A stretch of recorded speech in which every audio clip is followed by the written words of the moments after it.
Hi guys! Hi everyone!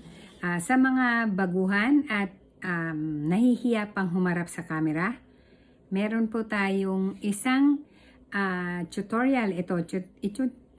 Tuturo ko po sa inyo kung paano po mag-live stream ng hindi po nakikita ang ating mga face dahil nahihiya nga po tayo. Nahihiya tayong iharap lagi sa camera ang ating mukha habang nagla-live. So, lalo't wala ka namang gagawin. So, ito po, ituturo ko po sa inyo kung paano po gawin tong screencast live streaming. Okay, ito po. Una po, syempre kailangan meron ka pong Google Drive. Meron ka po nito. Ito po, meron ka po nitong Google Drive para makapag upload ka po ng videos mo dito para mapapunta siya dito sa Google Photos and Videos mo. So, ayun na nga po, meron ka niyan. Pupunta ka na ngayon sa YouTube channel mo. Halimbawa, ito po, itong aking YouTube channel. So, pupunta po tayo dito sa, magla-live po tayo, itong plus sign ang ating pipindutin. Ayan, andito na tayo sa aking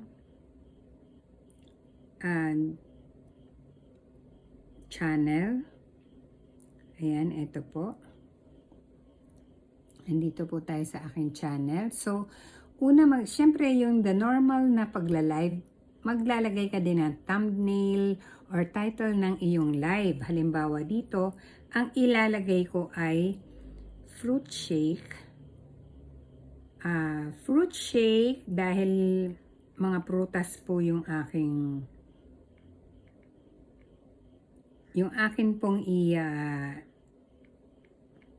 ayan, fruit shake. Wait lang po kasi yung aking, halimbawa yan, fruit shake live streaming for watch hours. So, hindi ko na muna lalagyan yan. Ito na lang muna. Then, syempre, ayun po, nilagay ko na yung fruit shake. Ito po yung aking pinaka thumbnail or title. Then, ilalagay ko na po yung it's not made for kids. So, ayan. Kailangan po yun. Tapos, dito po sa bandang baba nung ating live ay yung ating nagsusulat tayo ng title. Tapos, no, not for kids. Dito po sa baba nito, basta Android po ang meron lang po nito na pwede mong gamitin sa pagla-live ng videos po. Ito, meron po dito ang screencast. Ito, i-open nyo lang pong screencast nyo. Ito, ayan, naka-open na po siya. I-open nyo po yung screencast. Tapos, in-next nyo lang po. Ayan, next. So, naandyan na po tayo sa next. So, next po ulit. I-next po ulit yan. Tapos, itong got it. Yan, pipindutin po yung got it. Tapos, nandyan na po kayo. Then, ito po ay start now. So, start now. Ayun, naando na po tayo sa pupunta na po tayo doon sa ating Google Photos po. Hahanapin natin dito. Hahanapin natin yung ating gustong screencast live streaming na videos. Ito po. Ayan. Halimbawa, ito po yun. Pero ito na po, diretso ko na po ang pagla-live stream na ito. So, halimbawa po, ayan. Ayan na po yung aking video na akin pong ila-live. So, ayan po yun. Ayan. I-go live nyo na po. Meron po ditong sa taas nakalagay na go live.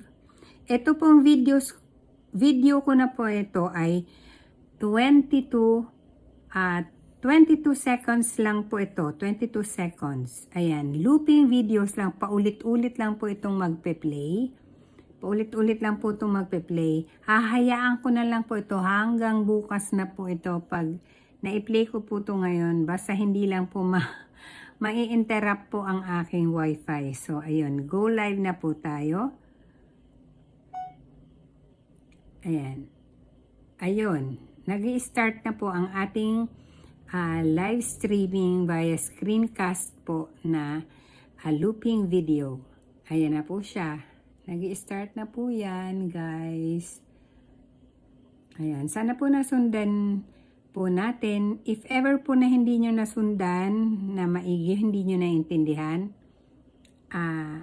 lalo na po doon sa mga kakilala ko, mag-ano lang po kayo sa akin.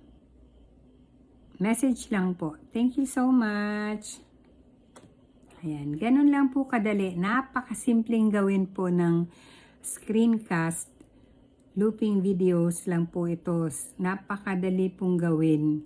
So, siguraduhin nyo lang din po na doon po sa inyong Google Photos po, tingnan nyo lang po kung naka-looping na po yun. Yung inyong photo. Okay po? Or videos, kung naka-looping po yun. Ayan. Ganyan lang po siya ka-easy.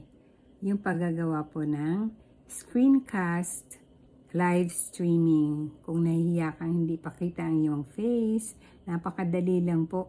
Ito lang po yung solusyon para makaipon tayo ng watch hour. Yun lamang po. Maraming salamat.